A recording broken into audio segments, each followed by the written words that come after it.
Whiskey Thoughts is the part of the show where we each take a shot of whiskey, we bare our soul, and we let you in on the MMA-related thoughts of two degenerates. That is us.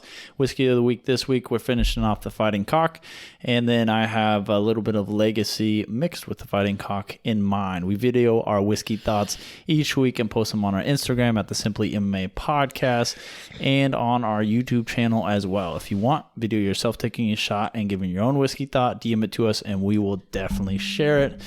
Manny, my man, as you get that shot down, what is your whiskey thought this week? I was looking after the Verdum loss, of course it was overturned to a no contest, but it got me thinking about how UFC fighters have been faring in other organizations. Of course, a lot of times they go over and they do fine, and sometimes they don't do as well because they're a little bit older, but as I've been getting more into one championship, the PFL, catching the Bellator cards, I saw a stat that caught my eye, and it was in just the year 2021, so the year we reside in right now, not just all-around fighters, because it's been happening a lot in more years than just 2021, and not just the champions, but in 2021, champions that have went from the UFC, former champions that have went from UFC to other organizations, Verdum, 0-1, Pettis, 0-1. Alvarez 0-1-1. Demetrius Johnson 0-1. Machida 0-1.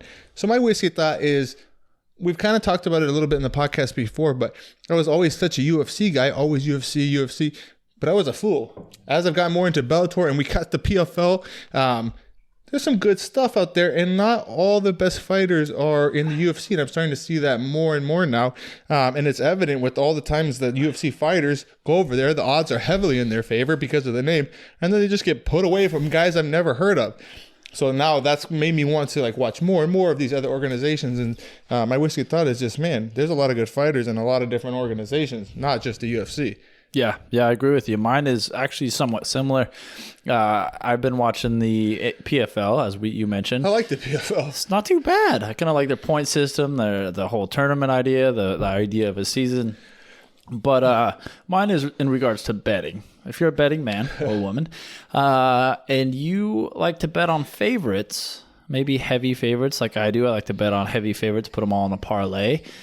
Do not bet on the PFL. I'm looking at some of these fights, and some of these fights... Unless it's Kayla Harrison. Yeah, that's one that's pretty fair.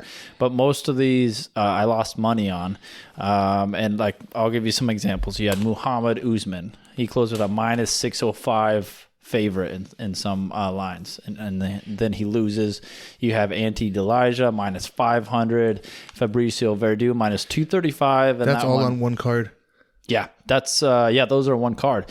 And then the week before that, you had Anthony Pettis, who's a minus 649, closed as a favorite. Nathan Schulte, a minus 500, and Lance Palmer was a minus 430. Yeah. All those guys, heavy favorites, all lost. So yeah, I think that's what the thing is, man. I think we could start making some big money if we start doing a little bit more research on the people that are not the big favorites, because I think a lot of times people are like, oh, Anthony Pettis, don't even know who. It's a PFL. Of course he's going to beat up some scrub. Yeah. And everybody's throwing money on them, these guys. And they're not really doing the research. They're like, okay, maybe this is not, Clay Colley pretty good. Yeah. And to be fair, Pettis is one I didn't bet on because he was a liability in the UFC to bet on. But I think that's why you see the line so inflated. Yeah, because they got the name. They have the name, UFC they have the pedigree, and they say, okay, well, if they left the UFC, then all these other trash organizations, they're going to kill whoever they fight. Mm-hmm. Not the case. Yeah. And that's why you have these, in UFC, maybe you see that once every few cards where a big favorite loses.